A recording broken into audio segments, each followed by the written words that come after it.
Assalamualaikum warahmatullahi wabarakatuh.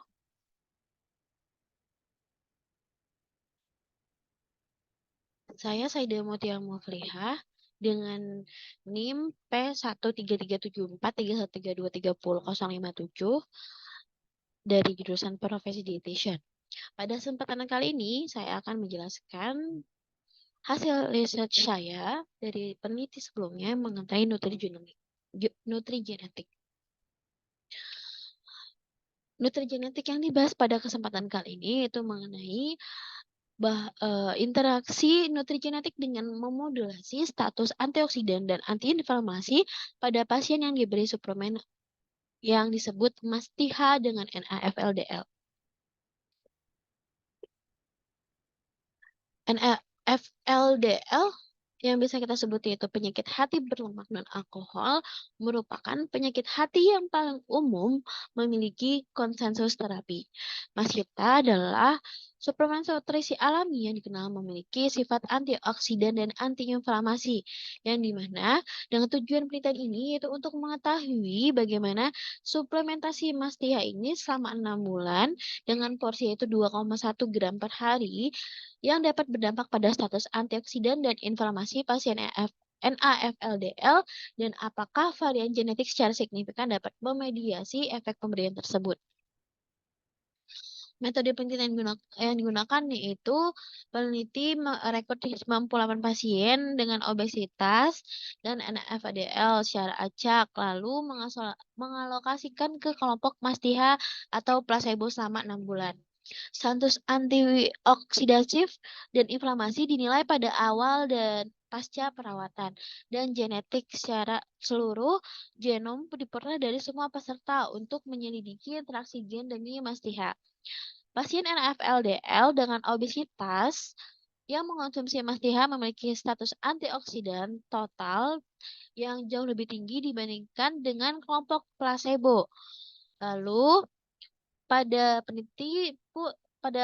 penelitian ini, peneliti tidak mengamati adanya perubahan signifikan lainnya pada biomarker yang diselidiki sebagai akibat dari suplemen tersebut. Lalu peneliti mengidentifikasi beberapa hubungan interaksi gen demi MASTIHA yang baru dengan tingkat sitokin dan biomarker antioksidan. Untuk mekanisme penelitiannya yaitu pertama nih, sampel dikumpulkan selama semalam, responden pun diwawancara mengenai kebiasaan berokok, lalu kadar HB diukur pada sampel darah lengkap. Darah yang lengkap akan dikumpulkan langsung ke dalam tabung RNA darah PAX gen untuk kuantifikasi ekspresi gen. Lalu nanti untuk analisis interaksi gen demi MASTIHA, pertama-tama peneliti menerapkan model regresi linier per hasil dan menyesuaikan tingkat dasar yang sesuai dari setiap biomarker, usia, jenis kelamin, pusat dan 5 komponen utama genetik pertama.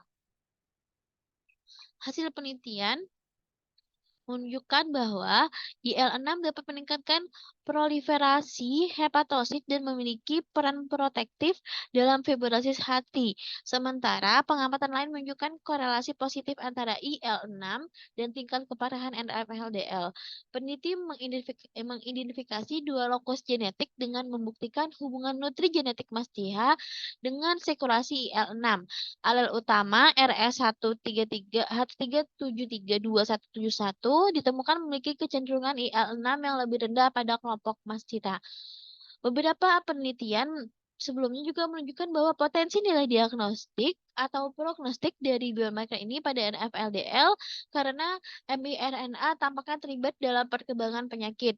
Penelitian terbaru juga menyoroti pentingnya IMR1295P ditranskripsikan oleh MIR1291 dalam meningkatkan fungsi hati dan menekan peradangan dan fibrosis hati pada penyakit hati alkoholik dan model hewan NASH. Lalu ada juga namanya IL-10 adalah sitokin antiinflamasi yang memiliki peran protektif dalam steatosis hati dan melemahkan kerusakan hepatosit. Hal yang sama telah dikaitkan dengan peningkatan tingkat ekspresi gen GZP. Gen tersebut yang akan mengkodekan anggota subfamilia protein granzyme yang disekresikan oleh sel pembuluh alami dan limfosit T sitotoksik.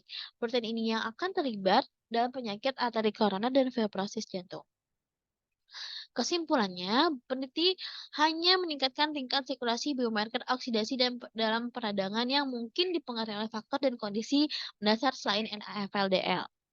LLD dan menunjukkan pada hasil penelitian ini menunjukkan bahwa potensi efek antioksidan mastisa yang bermanfaat di antara pasien dengan FLD yang sangat gemuk atau yang obesitas dan juga hasil penelitian ini mendeteksi beberapa interaksi nutrisi yang signifikan berkaitan dengan status antioksidan dan inflamasi pada FLDL. LD. Lokus yang teridentifikasi mencakup gen yang terlibat dalam patofisiologi penyakit, dan menurut peneliti, studi fungsional lebih lanjut sangat penting untuk memvalidasi temuan awal sebagai target potensi untuk intervensi dan farmasi pada NAFLD. Sekian, terima kasih. Semoga bermanfaat. Wassalamualaikum warahmatullahi wabarakatuh.